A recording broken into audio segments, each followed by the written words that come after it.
안녕하세요. 구독자분들, 저의 채널에 방문해 주셔서 감사드립니다. 열심히 준비하는 만큼 좋아요, 구독 부탁드립니다. 오늘 이야기를 들어보시고 구독자님들의 생각은 어떠신지 여러분들의 생각을 댓글에 달아주세요. 시작하겠습니다. 지난 반세기 동안 아프리카에 쏟아부은 돈이 얼마나 되는지 아십니까? 무려 1조 2천억 달러입니다. 한국, 스페인, 호주의 1년 GDP를 합친 것보다 많은 금액이죠. 이 엄청난 돈으로 무엇을 얻었을까요? 놀랍게도 빈곤율은 오히려 3배나 증가했습니다. 세계에서 가장 큰 인도주의적 실패, 그 충격적인 이야기를 지금부터 시작하겠습니다.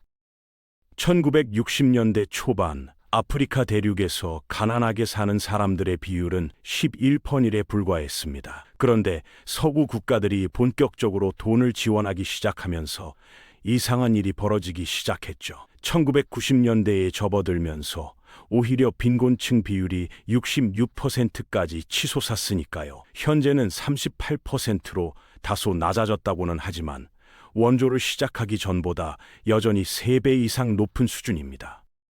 더 충격적인 사실은 소득 격차입니다. 1950년대만 해도 서유럽 사람들의 평균 소득이 아프리카인들보다 5배 정도 많았어요. 그런데 지금은 어떻습니까? 그 차이가 13배로 벌어졌습니다. 원조를 쏟아부은 결과가 이렇다는 점이 정말 아이러니하죠. 현재 아프리카 인구의 절반 이상이 하루에 5.50달러도 안 되는 돈으로 살아가고 있습니다. 거의 6억 명에 달하는 사람들이 아직도 전기를 사용하지 못하고 있어요. 대륙 전체 인구의 30% 정도는 깨끗한 물조차 구하기 어려운 상황입니다. 물론 아프리카가 원래부터 부유했던 건 아닙니다. 최소한 지난 300년 동안은 다른 대륙들에 비해 뒤처져 있었죠. 하지만 서구의 해법은 너무나 단순했습니다. 돈이 부족하니까 가난하다. 그러니 돈을 주면 해결된다는 논리였어요. 그래서 1960년대 이후 아프리카로 흘러들어간 원조금이 무려 120배나 증가했습니다.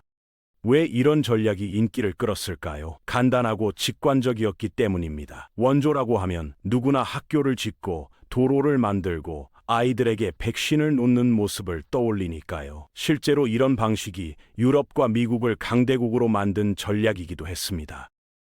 많은 사람들이 식민 지배의 유산을 근본 원인으로 지목합니다. 유럽 국가들이 대륙을 수탈하고 경제 시스템을 망가뜨려서 독재와 부패가 필연적이었다는 설명이죠. 대통령이 전용기를 타고 다니고 장관들이 고급 외제차를 몰고 다니는데 국민 중 30%가 깨끗한 물조차 구하지 못한다면 분명 문제가 있는 것은 맞습니다.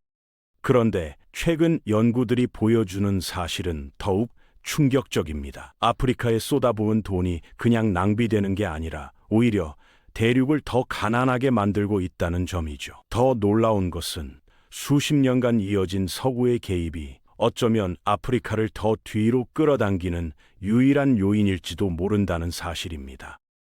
한동안 해외 원조는 거의 마법의 해결책처럼 여겨졌습니다. 아프리카의 극심한 가난을 해소할 확실한 방법이라고 믿었죠. 공평하게 말하자면 1960년대에는 그렇게 생각할 만한 충분한 근거가 있었습니다.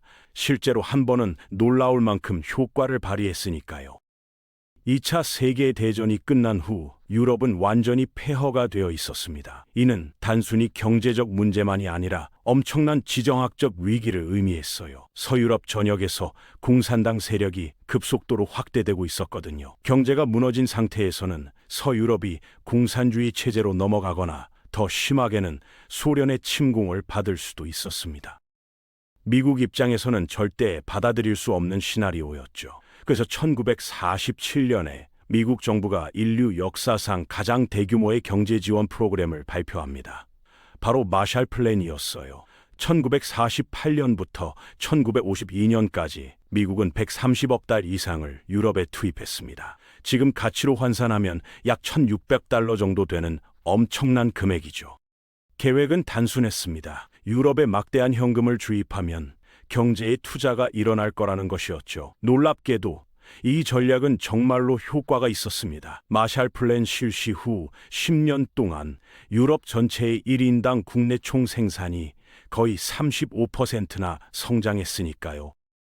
서방 세계에게 이것은 대단한 성공이었습니다. 하지만 미국에게는 그 이상의 의미가 있었어요. 해외 원조가 나라를 부유하게 만들 수 있고, 그렇게 함으로써 새로운 무역 상대이자 공산주의에 맞설 장기적 동맹을 확보할 수 있다는 것을 깨달았기 때문입니다.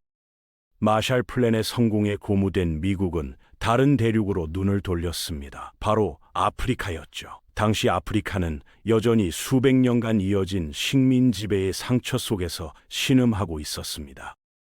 1960년 사하라 사막, 남쪽 아프리카 지역의 평균 소득은 1년에 $150도 안 됐습니다. 글을 읽고 쓸 줄 아는 사람의 비율은 30%도 채 안 됐고요. 평균 수명은 45세 정도를 오갔습니다. 대륙 대부분 지역에는 제대로 된 도로도 없었고 전기시설도 없었으며 기능하는 정부 조직조차 없었어요.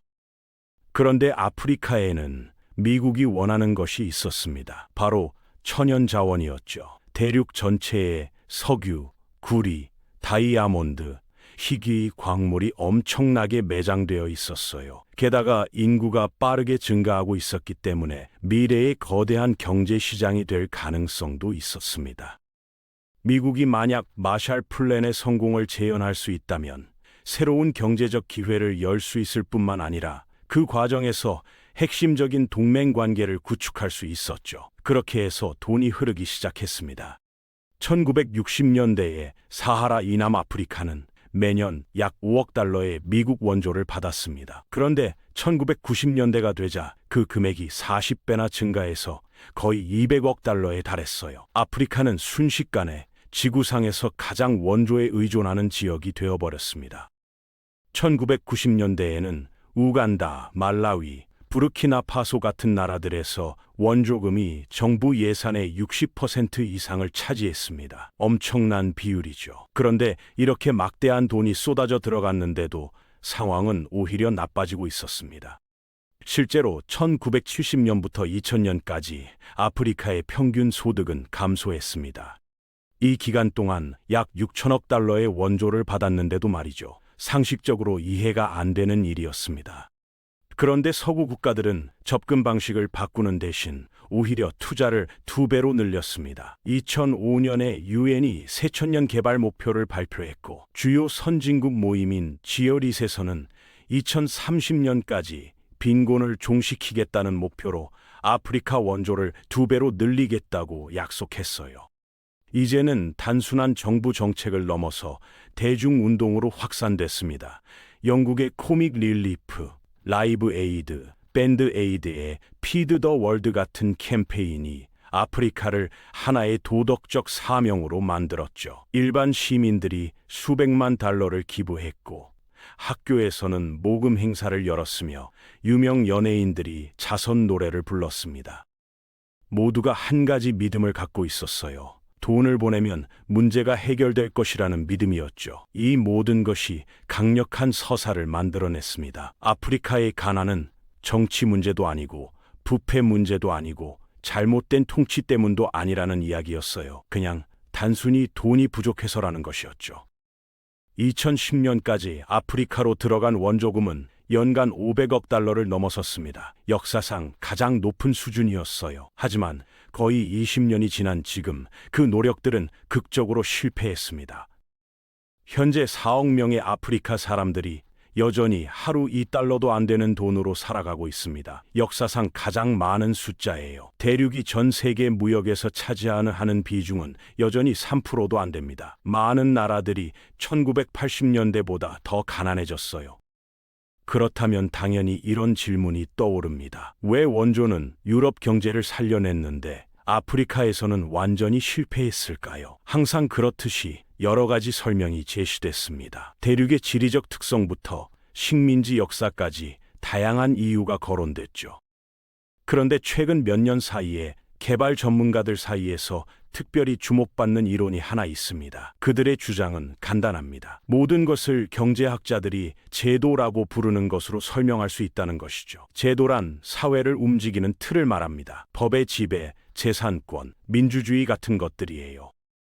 이것이 바로 원조가 아프리카를 오히려 더 나쁘게 만드는 이유를 설명하는 가장 중요한 요소일 수 있습니다. 마샬 플랜이 시작됐을 때 서유럽에는 이미 작동하는 국가의 기본 구조가 갖춰져 있었습니다. 정부 부처, 법률 체계, 공공기관들이 비록 전쟁으로 손상되긴 했지만 수십 년간 존재해 왔어요. 이런 제도들이 재건에 필요한 기반을 제공했던 것이죠. 세금을 걷고 자원을 배분하고 법을 집행할 수 있었습니다. 안정적이고 기능하는 사회를 위한 모든 핵심 기능이었어요. 반면 아프리카 대부분 지역의 상황은 매우 달랐습니다. 대다수 아프리카 국가들은 이제 막 독립을 얻은 상태였고 정부는 새로 구성되었거나 식민 행정부에서 물려받은 것이었어요. 두 경우 모두 제도는 주로 한 가지 목적으로 설계되어 있었습니다. 바로 부를 빼앗아가는 것이었죠. 대부분의 서구 민주주의 국가들과는 달리 이들 국가는 거의 전적으로 지배 엘리트층의 이익을 위해 기능했습니다. 정부 제도의 수준을 평가하는 지표들을 보면 아프리카 국가들이 계속해서 목록의 최하위권에 머물러 있다는 것을 알 수 있어요. 2025년 기준으로 폴리티 민주주의 순위에서 하위 30개국 중 거의 절반을 아프리카 국가들이 차지하고 있습니다. 수천억 달러를 이런 나라들에 쏟아붓는 것이 왜 문제가 되는지 상상하기 어렵지 않죠. 도로, 학교, 병원, 전기시설을 위해 쓰여야 할 돈이 지배층의 주머니로 곧바로 들어갑니다. 대통령들은 국제회의에 전용기를 타고 날아가고 정부 장관들은 빈곤 퇴치 회의에서 6만 달러짜리 명품 시계를 차고 나타나요. 추정치에 따르면 이 대륙은 부패로 인해 매년 약 300억 달러를 잃고 있다고 합니다. 지난 50년간 받은 모든 원조금의 30% 정도가 사라진 셈이에요. 수천억 달러가 그냥 증발해버린 것이죠. 그리고 이것은 국가와 국민 사이에 쌍방향 관계를 만들어냅니다. 국민들이 세금을 낼 때 그 대가로 서비스를 기대하는 것이죠. 만약 지배층이 이것을 제공하지 못한다면 국민들이 새로운 정부를 요구할 위험을 감수해야 합니다. 하지만 원조에 의존하는 나라에서는 이 책임 메커니즘이 완전히 망가집니다. 정부가 외국 기부자들로부터 자금을 받기 때문이에요. 자국민들이 어떻게 생각하는지는 별로 중요하지 않습니다. 그래서 부패가 국내의 저항이 거의 없이 계속될 수 있는 것이죠. 이것이 지난 50년간 이 대륙의 정치 과정을 거의 요약해 줍니다. 말라위를 예로 들어볼까요? 2000년대와 2010년대 초반 여러 시기에 해외 원조가 국가 예산의 40% 이상을 차지했습니다.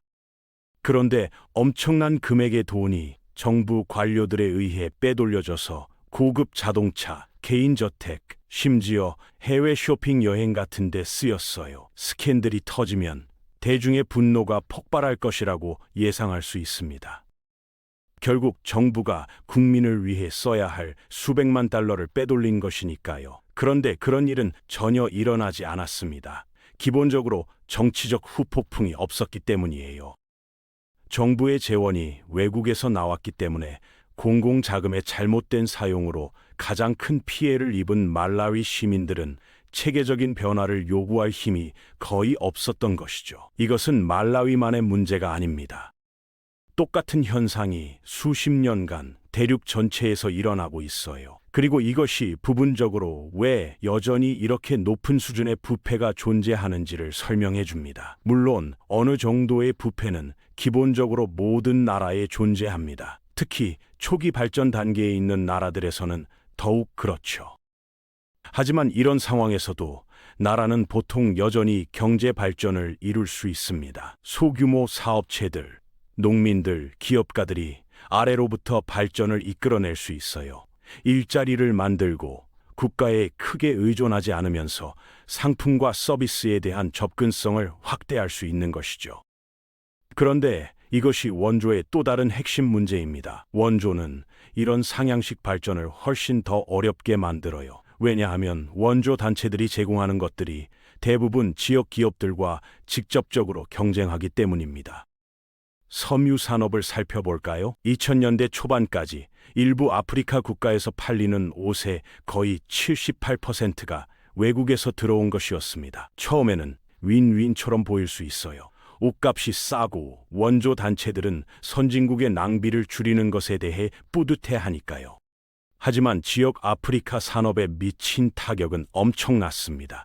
가나에서만 1990년부터 2010년 사이에 국내 섬유 공장의 82% 이상이 문을 닫았어요. 수천 개의 일자리가 사라졌습니다. 그리고 그와 함께 자체 산업을 유지하는 데 필요한 지식, 기계, 네트워크도 모두 사라졌죠. 사실 지난 20년 동안 아프리카의 산업 부문이 대륙 경제에서 차지하는 비중이 15%에서 이제는 겨우 10%로 축소됐습니다. 이것은 우연이 아니에요. 학계 연구 결과를 보면 평균적으로 해외 원조가 아프리카의 산업화를 방해한다고 나와 있습니다. 심지어 세계 최대 원조 기관 중 하나인 세계은행조차 원조가 증가하는 시기에 지역 제조업이 약화되는 경향이 있다는 것을 발견했어요. 하지만 피해를 입는 것은 국내 산업만이 아닙니다. 경제의 전체 구조가 경제 성장을 훨씬 덜 가능하게 만드는 방식으로 왜곡될 수 있어요. 그 이유를 이해하려면 국가들이 실제로 어떻게 부유해지는지 살펴보는 것이 도움이 됩니다. 지난 수십 년간 급속한 발전을 이룬 거의 모든 나라가 수출 주도 모델을 통해 그렇게 했습니다. 한국, 대만, 중국 같은 국가들이 모두 지난 몇십 년간 엄청난 경제 성장을 경험했죠. 이들은 서구 소비자들의 마음을 사로잡는 저가 제품을 만들어 국제시장에서 판매함으로써 이를 달성했어요. 시간이 흐르면서 이를 통해 산업화를 이루고 국내 산업을 키워나갔으며 결국 가치 사슬에서 더 높은 단계로 올라갈 수 있었습니다. 그런데 사람들이 자주 잊어버리는 이 과정의 핵심 요소가 있습니다. 바로 약한 통화를 유지하는 것이에요. 이렇게 하면 그 나라의 수출품이 국제시장에서 더 저렴해지고 외국 구매자들의 수요가 증가합니다. 이렇게 늘어난 수요는 지역 산업이 성장하고 일자리를 만들며 귀중한 외화 수입을 벌어들이는 데 도움이 되고 이것이 다시 발전을 더욱 가속화시키죠. 문제는 원조금이 정반대의 효과를 낸다는 점입니다. 돈이 한 나라로 흘러들어오면 정부와 원조 기관들이 실제로 사용할 수 있도록 현지 통화로 바꿔야 해요. 그런데 이렇게 하면 외환 시장에서 더 높은 수요에 반응하여 통화 가치가 올라갑니다. 더 가치 있는 통화를 갖는 것이 나쁜 일처럼 들리지 않을 수도 있어요. 하지만 실제로는 심각한 문제입니다. 통화 가치가 높아지면 외국인들이 그 나라의 제품을 사려고 할 때 모든 것이 갑자기 더 비싸지니까요. 그래서 사람들이 그냥 사지 않게 되는 것이죠. 개발도상국에게 이것은 완전한 재앙입니다. 동아시아에서 그렇게 성공적으로 작동했던 수출 주도 모델을 복제할 수 없게 만들어버리니까요. 현재 아프리카에서 수출이 평균 GDP에서 차지하는 비중은 약 20% 정도입니다. 홍콩, 한국, 대만 같은 성공적인 동아시아 경제의 절반도 안 되는 수준이에요. 경쟁력 있는 산업을 발전시키고 제품을 전 세계로 수출하는 대신 원조에 의존하는 국가들은 결국 외국 원조에 의지해 생존하는 반면 국내 경제는 경쟁력이 없고 저개발된 상태로 남게 됩니다. 물론 이것이 원조가 할 수 있는 좋은 일이 전혀 없다는 의미는 아닙니다. 이론적으로는 발전 과정에서 중요한 공백을 메울 잠재력이 있어요. 도로를 건설하고 학교를 짓고 전력망을 구축하는 것 같은 일들은 모두 국내 경제의 확장을 촉진할 수 있죠. 하지만 이것은 우리를 마지막이자 잠재적으로 가장 심각한 해외 원조의 문제로 이끕니다. 거의 효과적으로 전달되지 않는다는 점이에요. 2012년 글로벌 개발센터의 보고서에 따르면 원조 프로젝트의 최대 72%가 목표를 달성하지 못했거나 측정 가능한 영향을 만들어내지 못했다고 합니다. 일부 분야에서 낭비는 정말 심각했습니다. 우간다의 보건 원조를 감사한 결과를 보면 기증된 의료용품의 거의 3분의 1이 의도된 수령자에게 도달하지 못했어요. 도난, 잘못된 관리 또는 단순한 물류 실패 때문이었죠. IT에서는 2010년 지진 이후 수십억 달러의 원조가 쏟아져 들어왔습니다. 하지만 그중 10%도 안 되는 금액만이 지역 기관에 도달했어요. 대부분은 외국 계약업체, 비정부 기구 또는 간접비로 흘러갔습니다. 그리고 10년이 훨씬 넘게 지난 지금도 많은 지역 사회는 여전히 기본적인 위생시설이나 영구주택이 부족한 상태입니다. 이유를 이해하려면 효과적으로 작동하는 시스템을 살펴보는 것이 도움이 됩니다. 경쟁 시장에서 운영되는 회사를 예로 들어볼까요? 제품이 형편없으면 소비자들은 그냥 경쟁사의 제품을 사고 회사의 수익은 떨어집니다. 변화하지 않으면 결국 파산할 수도 있죠. 핵심은 제품을 제공하는 사람이 실제로 그것을 사용하게 될 사람들에게 책임을 진다는 점입니다. 하지만 해외 원조는 그런 식으로 작동하지 않아요. 프로젝트가 실패해도 수혜자들은 세금 납부를 거부하거나 다른 사람에게 투표할 수 없습니다. 자금이 외국 정부나 기부자들로부터 나오기 때문에 성공에 대한 보상 체계나 실패를 처벌하는 메커니즘이 사실상 존재하지 않는 것이죠. 결과는 어떨까요? 일을 제대로 하려는 인센티브가 극도로 부족합니다. 아프리카에 대한 해외 원조의 이야기는 단순한 실패가 아니라 잘못된 전제에서 시작된 것입니다. 빈곤에서 국가들을 끌어올리려는 노력으로 시작된 것이 의존성의 굴레, 약화된 제도, 그리고 지역 산업을 억누르는 시스템을 만들어냈어요. 이것이 원조가 전혀 할 역할이 없다는 의미는 아닙니다. 기근, 전쟁, 자연재해 같은 위기 상황에서는 중요한 단기 구호를 제공할 수 있죠. 하지만 장기적인 발전 전략으로서 증거는 무시하기 어렵습니다. 원조는 약속했던 변화를 만들어내지 못했어요. 지속 가능한 성장을 지원하는 것이 목표라면 초점을 바꿔야 합니다. 강력한 제도를 구축하고 지역 비즈니스를 지원하며 정부가 외국 기부자가 아닌 자국민에게 책임을 지도록 만드는 것으로 말이죠. 그때까지 의존성의 악순환은 계속될 것입니다.